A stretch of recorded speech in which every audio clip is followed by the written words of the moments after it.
नमस्कार दोस्तों, एक बार फिर से स्वागत है आपका अपने YouTube चैनल कृतिका की पाठशाला में। आज हम लोग यूपी स्पेशल में उत्तर प्रदेश की भौतिक संरचना व विस्तार के बारे में पढ़ेंगे। तो चलिए वीडियो स्टार्ट करते हैं। तो हम लोग उत्तर प्रदेश के मानचित्र के सहारे उत्तर प्रदेश का ग्लोब पे स्थिति को देखेंगे।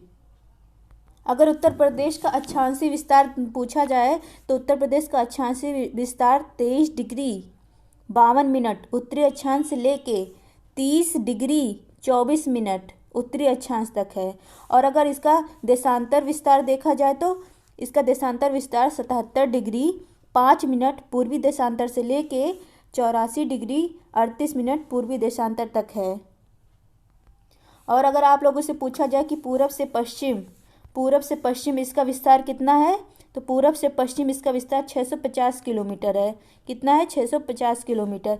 और अगर पूछा जाए उत्तर से दक्षिण इसका विस्तार कितना है, उत्तर से दक्षिण इसका विस्तार 240 किलोमीटर है।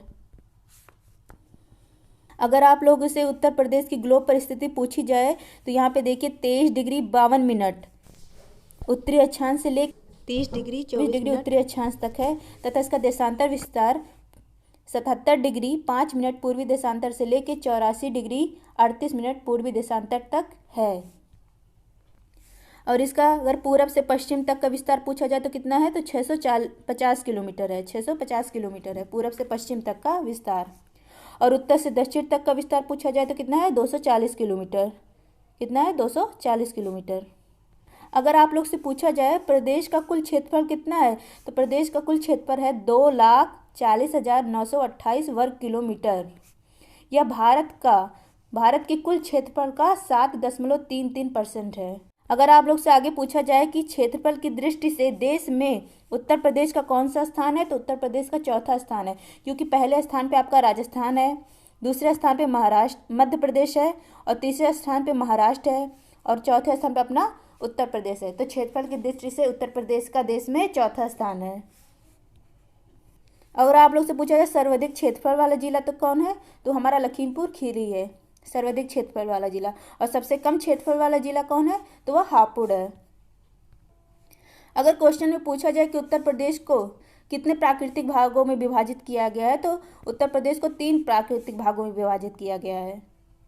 वो 3 कौन कौन से हैं, तो उत्तर का भावर व तराई क्षेत्र, और दूसरा है मध्यवर्ती मैदान जिसे गंगा यमुना का दोआब भी कहते हैं, और तीसरा है दक्षिण का पठारी मैदान। तो हम लोग उत्तर प्रदेश के प्राकृतिक भागों को थोड़ा मैप के सहारे देख लेते हैं। तो ये जो उत्तर का जो मैदान होता है, उत्तर का ऊपरी मैदान जो है, ये सब यहाँ पे देखिए ऐसे ऐसे लाइन बनी है, ये आपका भावर व तराई क्षेत्र है। कौन सा क्षेत्र है? भावर व तराई क्षेत्र। और ये जो बीच का मैदान डॉट डॉट डॉट डॉट ऐसे ऐसे गया है, ये आपका कौन सा है? मैदानी भाग है। इसे गंगा यमुना का दोआब भी कहते हैं। और यहाँ नीचे जो है ये आपका दक्षिण का पहाड़ी व पठारी क्षेत्र है। और यहाँ पे आप लोग देख लीजिए, यहाँ पे ये सब देखिए ऐसे ऐसे ये शिवालिक पर्वत हैं। इसीलिए प्रदेश के सबसे ऊपरी भाग को क्या कहते हैं? भावर क्षेत्र कहते हैं। और उसी से जस्ट नीचे वाले, मतलब भावर से जस्ट नीचे वाले क्षेत्र को दक्षिण की तरफ, इसको तराई क्षेत्र कहते हैं इसको।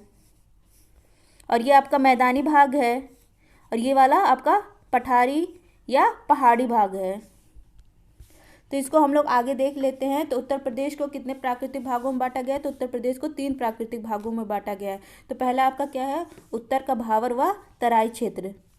उत्तर का भावर व तराई क्षेत्र, जिसमें से हम लोग पहले भावर क्षेत्र के बारे में थोड़ा जान लेते हैं। और इसमें बहुत कुछ पढ़ने की जरूरत नहीं है, मुझे जो इम्पोर्टेंट लगा मैं आप सबको बता रही हूँ। तो चलिए देखते हैं। प्रदेश का जो सबसे ऊपरी भाग होता है उसे भावर क्षेत्र कहते हैं। और इसकी मृदा कैसी होती है? कंकरीली व पथरीली व मोटे बालुओं से युक्त होती है। इसलिए जो नदियाँ बह के आती हैं उसके ऊपर ये सब पत्थर आ जाते हैं छोटे छोटे कड़ों में। तो नीचे नदियाँ तो रहती है, लेकिन ऊपर सब कंकड़ पत्थर दिखने लगते हैं। इसलिए यहाँ की नदियाँ कैसी लुप्त हो जाती है। नदियाँ क्या हो जाती है? लुप्त हो जाती है, दिखाई नहीं देती हैं। नीचे तो बहती रहती है, लेकिन ऊपर से कंकड़ पत्थर रहते हैं। इसलिए यहाँ मुख्यतः पशुपालन किया जाता है। यहाँ पे कृषि बहुत कम की जाती है, और यहाँ झाड़ियाँ पाई जाती है, पेड़ पौधे उतने नहीं पाए जाते हैं। और इसका विस्तार पूछे कहाँ से कहाँ तक है, तो सहारनपुर से लेके कुशीनगर तक है। पश्चिम से पूरब जाने पर यह कम होता जाता है, मतलब भाबर क्षेत्र पश्चिम से पूरब जाने पर कम होता जाता है। उसी क्रम में अगर हम लोग तराई क्षेत्र को देखें तो भाबर से सटे दक्षिण को क्या कहते, नीचे हिस्सा जैसे मैंने मैप में दिखाया था, तो उसको क्या कहते हैं, तराई क्षेत्र कहते हैं। और इसका भी विस्तार सहारनपुर से लेके कुशीनगर तक है। यहाँ पे मतलब नदियाँ दिखने लगती हैं। वहाँ भाबर में क्या था, नदियाँ विलुप्त हो जाती हैं, लेकिन यहाँ पे तराई क्षेत्र में नदियाँ दिखती हैं। और यह कृषि के लिए बहुत उपयोगी होता है, कृषि के लिए बहुत उपयोगी होता है। इसीलिए यहाँ का जो क्षेत्र होता है वह समतल होता है, नमी युक्त होता है और दलदली मैदान पाए जाते हैं, क्योंकि यहाँ वर्षा भी अधिक होती है। अब हम लोग देखते हैं दूसरा, मध्य का मैदानी भाग या मध्यवर्ती मैदान, या कहें गंगा यमुना का मैदानी दोआब।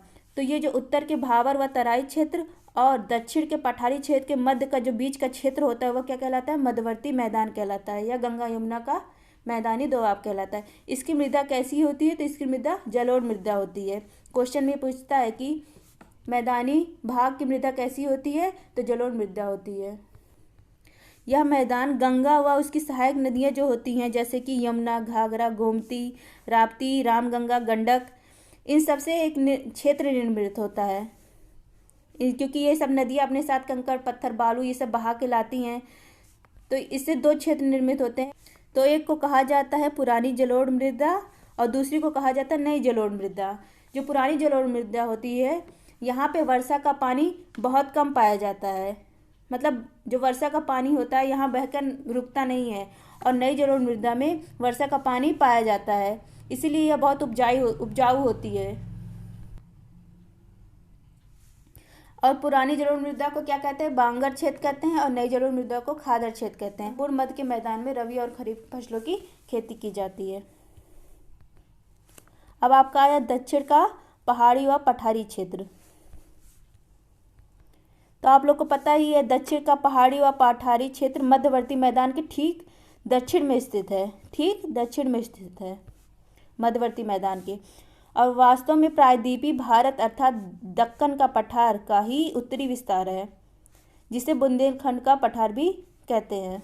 अगर दक्षिण का पहाड़ी पठारी जो क्षेत्र है उसकी मुख्य नदियों के बारे में पूछा जाए तो कौन कौन सी है, चंबल है, बेतवा है, केन है, सोन है, टोंस है।